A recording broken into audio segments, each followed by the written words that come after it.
ये क्वेश्चन में क्या दिया गया, numerical value of rate constant निकालना है, रिएक्शन दिया है, रेट लॉ आपको दिया है, रेट इक्वल टू के कॉन्सेंट्रेशन ऑफ ए का स्क्वायर, आपको रेट ऑफ रिएक्शन कितना दिया है 6 इंटू 10⁻⁶, आपको के निकालना है, कॉन्सेंट्रेशन ऑफ ए दिया है 2 इंटू -10⁻³ स्क्वायर,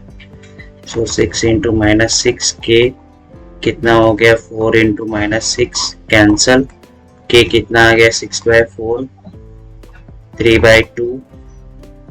कितना आ गया 1.5, hence correct answer is D. So इस क्वेश्चन में क्या दिया, how the slope of graph log of AT versus time for first order reaction is stated.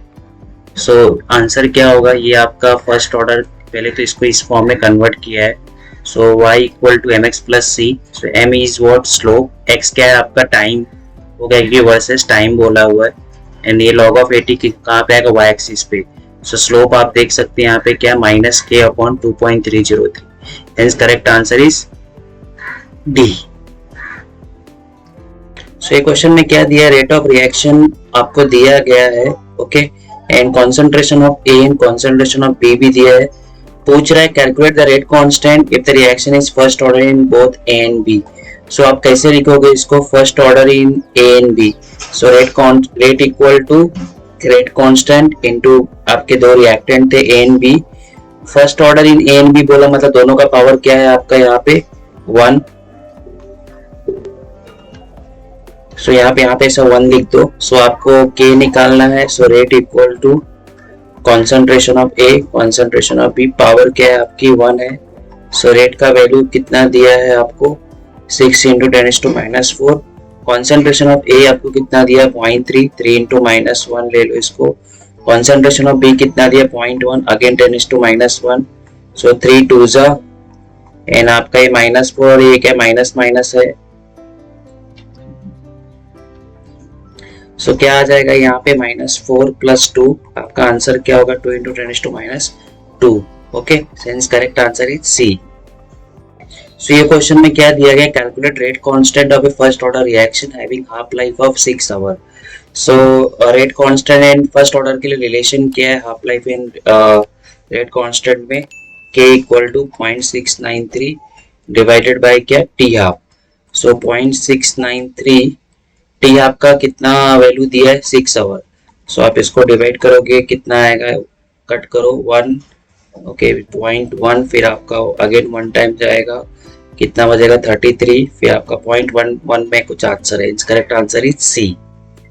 सो ये क्वेश्चन में क्या दिया है, which of the following equation is correct for rate constant of first order reaction. So it's a very simple question. So rate constant जो first order के लिए होता है क्या होता है formula 2.303 okay divided by time log of 10 initial concentration A not, okay A not अंदर ऐसे रहता है, और आपका यहाँ पे क्या रहता है remaining concentration. So correct answer आपको यहाँ पे क्या लग रहा है, यहाँ पे लॉगरिथम टू द बेस 10 होता है, ठीक है, करेक्ट आंसर इज बी। सो ये क्वेश्चन में क्या दिया है, for the reaction rate of formation of SO42 minus दिया गया है, ओके कितना है rate of formation of SO42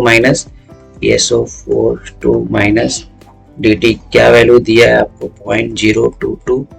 okay, and what is the rate of consumption of S2, okay O8 minus. So rate क्या होता है कोएफिशिएंट के form में लिखते हैं, सो कंजम्पशन ऑफ इसका पूछा है और आपको इसका दिया है, सो ये प्रोडक्ट के ओके, सो रिएक्टेंट के टर्म पे हम -1 बाय कोएफिशिएंट यहाँ पे कितना है 1 d SO, okay S2O8 minus dt ये इनटू है इक्वल टू प्रोडक्ट क्या है आपका 2SO42 माइनस, इसको आप कैसे लिखोगे प्लस में लिखोगे, प्रोडक्ट हमेशा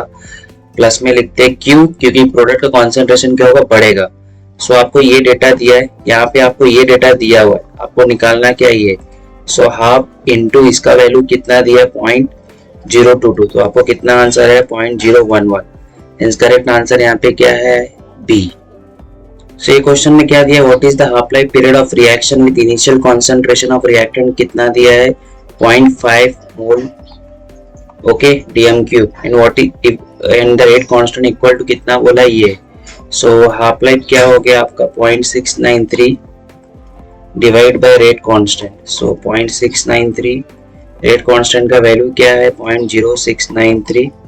आप 10 से मल्टीप्लाई करो ओके ऊपर नीचे,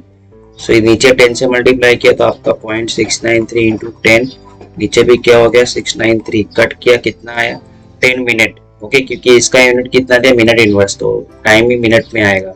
आपको सेकंड में आंसर दिया, 1 मिनट में 60 सेकंड होते हैं, इसलिए कितना हो गया ये 600 सेकंड।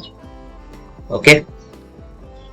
सो ये क्वेश्चन में क्या दिया गया, आपको इंटीग्रेटेड रेट रिएक्शन दिया है, आपको पूछा रिएक्शन क्या होगा। सो पहले कैसे लिखते कैसे, यहाँ पे जो भी माइनस में दिया वो क्या होंगे आपके रिएक्टेंट होंगे। तो ए एंड बी आपका माइनस में, इसलिए ए प्लस बी क्या होगा रिएक्टेंट होगा, और सी क्या आपका प्लस में, इसलिए प्रोडक्ट में होगा। कोएफिशिएंट देखो, ए का कोएफिशिएंट क्या इधर -1 तो यहाँ पे 1 होगा, बी का कोएफिशिएंट क्या 1/3, हम लोग डिनोमिनेटर देखते हैं तो 3 है, तो यहाँ पे हम लोग 3 कोएफिशिएंट लिखेंगे। प्रोडक्ट में कॉन्सेंट्रेशन क्या है 2 है नीचे, इसलिए कि यहाँ पे क्या लिखेंगे 2। Hence correct answer C. ये मैं आपको फॉर्मूला ही बता देता हूँ, आपने पढ़ा भी रहेगा, आपके बुक में स्टार्टिंग में ही दिया है टेक्स्ट बुक में। सो रेट हम लोग इंटीग्रेटेड रेट कैसे लिखते हैं, -1/a dA/dt। ओके, ये रिएक्टेंट के जो भी कोएफिशिएंट रहते हैं हम लोग माइनस में लिखते हैं, क्योंकि उनका कॉन्सेंट्रेशन क्या होगा कम होगा। और प्रोडक्ट का क्या होगा हम लोग 1/c dC/dt प्लस में लिखते हैं, क्योंकि उनका कॉन्सेंट्रेशन क्या होगा जैसे जैसे रिएक्शन कंप्लीट होगी बढ़ेगा। तो ये जनरलाइज फॉर्मूला है। ओके, सो यहाँ का करेक्ट आंसर क्या है, a + 3b 2c, a is the correct answer.